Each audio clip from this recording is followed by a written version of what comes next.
Hey everyone, Jamie Makes here from Miss Paper, and today I'm sharing a process video where I'm decorating my daily journal, weekly journal, using stickers, stamps, and washi.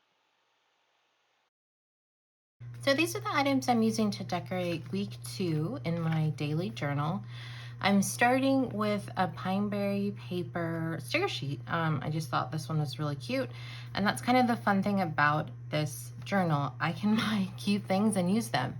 So I would probably never use these on a scrapbook page, but I can totally use them in my daily planner. So I was really excited to have an excuse to buy all of the very cute stickers and things that I see everywhere. This is the jumping off point, and then from there I pulled some Distress Oxide inks, just pulling from some of the colors in the sticker sheet, and then I'm also pulled a few things of washi. I may or may not use them, but the stamps I'm planning to use are this set by Studio Calico, which I'll use to denote the week. I'm planning to use this set by Felicity Jane to stamp each of the weekdays. And then behind these little guys, I'm planning to use these two stamp sets from Everyday Explorers. This one is called Markup. This is Lines and Dots, and it's just a way to add a little bit more of a graphic element behind these guys. I also have my trusty handy dandy date stamp, and I think that's all that I really need in order to do some decorating in this journal.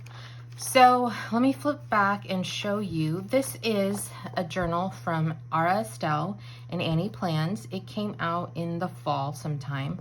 It's the Undated Weekly Classic, and it's B6 size.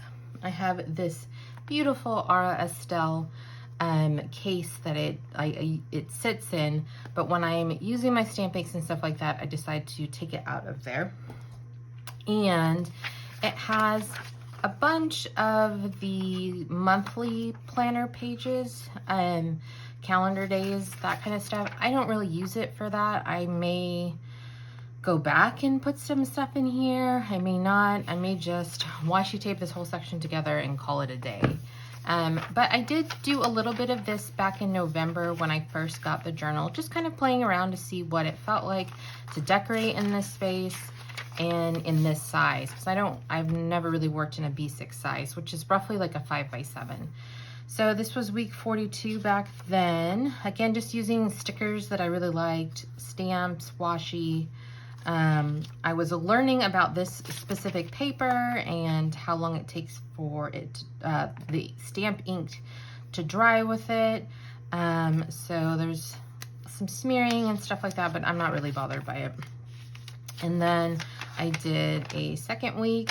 I'm still trying to figure out what I should be doing in like the week of section, because there's 8 boxes for each week. And I don't really know what or how I really want to be using this space. So basically I have been just kind of doing a quick overview. This one, I didn't even bother with an overview. And then I journaled knowing that I need to go back and decorate. I don't even know what days those are. That's fine. And then here we start in 2022 with week 1. And I did this a few weeks ago. I added all my journaling, and now I need to decorate for week 2. So that's where we begin. So I started by stamping out the week number. I used a Studio Calico stamp for this. It's a 4x6 weekly stamp of some kind. And I am using the Spun Sugar Distress Oxide ink. I find that pigment inks are better for this type of paper. It's the Tombow paper. And if you use dye ink, it can really bleed into the paper and shows on the other side since this paper is quite thin. So pigment inks, Distress Oxide are much better. Chalk inks are much better for this type of paper. So using that same spun sugar, I stamped the dates, or I stamped the weeks and the days of the week. And now I'm adding a little bit of decorative elements to the small boxes that are part of the design of this particular planner.